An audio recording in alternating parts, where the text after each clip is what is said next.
Taking inspiration from the Game Boy Advance era of Fire Emblem titles, Studio Daemon has created Path of the Midnight Sun. Not to be confused with the Marvel game, this indie title blends tactical, turn-based, and visual novel aspects into a single RPG package. While noticeably ambitious, its execution flounders in a few areas. Don't waste my time. Let's see. If I must take on your wrath in order to make you see the truth, then I will not waver! Don't give up. We've overcome every obstacle so far. The trope-filled narrative follows two main characters, Suzaku, the amnesiac captain, and Farachas Hoikade, the vessel for the Demon King. Farachas receives much attention in the introductory chapters, ensuring you understand her as a character. On the other hand, Suzaku fills the fish out of water role by exploring the world's rules and locations. The downside to Suzaku is that besides his memory flashbacks, he acts as a typical dumb anime boy with a dash of suggestive teenage awkwardness and is mainly there to give the player information. Farachas, on the other hand, is an incredibly likable character, being the fourth person the Demon King was sealed inside after his defeat some 60 years before the game takes place. You get to spend a reasonable amount of time understanding the weight of her duty and relationships with the people around her. The others in the main cast are similarly entertaining or interesting, with Suzaku being the only exception. Even the overuse of tropes like a Demon King in Amnesia, the story remains unoffensive and easy enough to follow. Like the story, the art and music in the game are both serviceable, though I quickly turned off the character cut-ins during combat. The art is excellent most of the time, but it feels like an awkward flash game with specific animations, such as the aforementioned combat cut-ins.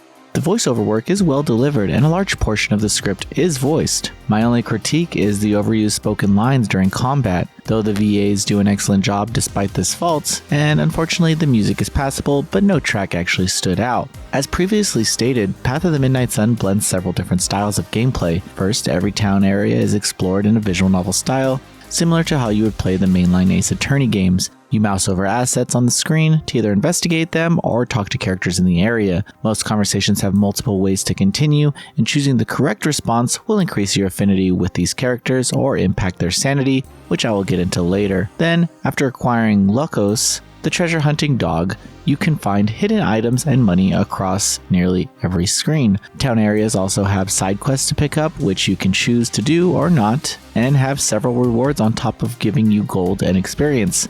Combat is split into tactical maps and turn-based combat for enemy encounters. You move along combat maps by choosing spaces for your party to move to. You enter battle if your group touches the same area as the enemy. If you approach the enemy on your turn, you are the attacker, with your enemy being the defender. If the enemy comes to you on their turn, it's the opposite. Different spaces have different properties, such as decreasing the attack team's accuracy or lowering the defending team's speed. The design is in line with Fire Emblem, except your entire allied team is a single unit. While enemies are divided into various groups, actual combat is turn-based, taking a page from Dragon Quest. You input the actions of each party member before the turn begins, and they take their steps based on the turn order in the top right of the screen. Both your team and the enemy team have a front and back row. If you defeat the enemies in the front, the back row is forced to move forward, losing the row's defensive boost. Each character has various skills that can attack an entire row, store damage received to execute a counterattack, and so on. These skills require either a percentage of your health to activate or mana. Instead of having a static mana pool to draw from, like in other RPGs, each character starts the battle with 0 mana and returns to 0 after the battle. Each character will generate a certain amount of mana each turn. The exception to this rule is Suzaku, who, after a certain point, will begin storing the party's mana after the battle, starting each battle with the total amount of mana held. The actual combat is probably the game's highlight for me, requiring a decent amount of planning out your skill usage and when you would save up mana instead of attacking. Moreover, mana generation and various other states are directly impacted by your character's sanity. If a character has low sanity, they generate less mana each turn, and their stats also take a hit. Your dialogue options impact sanity during cutscenes, so favoring certain characters to keep their sanity high is essential. Make sure not to neglect others, or you will be in trouble in the ensuing battles.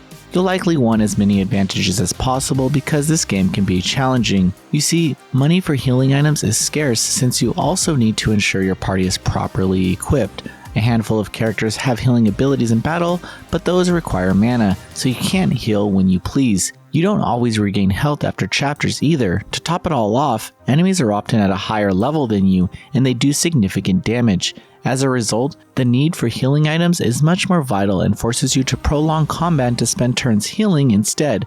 Enemies on the tactical grid are also smart enough not to move away from spaces that give them benefits, forcing you to fight most of them at a disadvantage. Time is arguably the most crucial mechanic in the game, as every action requires it. Moving to a new area in town, moving along the tactical grid, and even taking turns in battle. You can spend time in tactical sections to heal, but they will require you to take your turn, which again takes away more time. This is critical because character and battle progression is tied to this time split. This also includes side quests, giving you a hard time limit in which you have to do the tasks you want to complete. For this reason and other reasons I stated, I highly suggest first playthroughs to be on an easier difficulty. While I'm sure plenty of people enjoyed the constant references to the Fire Emblem series and the heavy use of tropes, the bulk of the experience wasn't satisfying. I enjoyed the combat, even with the difficulty, but the time mechanic added a surprising amount of stress that wasn't enjoyable. In addition, for every character interaction I enjoyed, there were two that I found grating at best. Studio Damon certainly did a great job forging a game they can be proud of as fans of Fire Emblem, but it'll not resonate well with everyone. Noisy Pixel is giving Path of the Midnight Sun a 6.5 out of 10. Thanks for watching. Please read the full review at noisypixel.net. Noisy Pixel is run by a group of gamers who work hard to deliver news, reviews, previews, and more. Please subscribe to keep up with all our future content.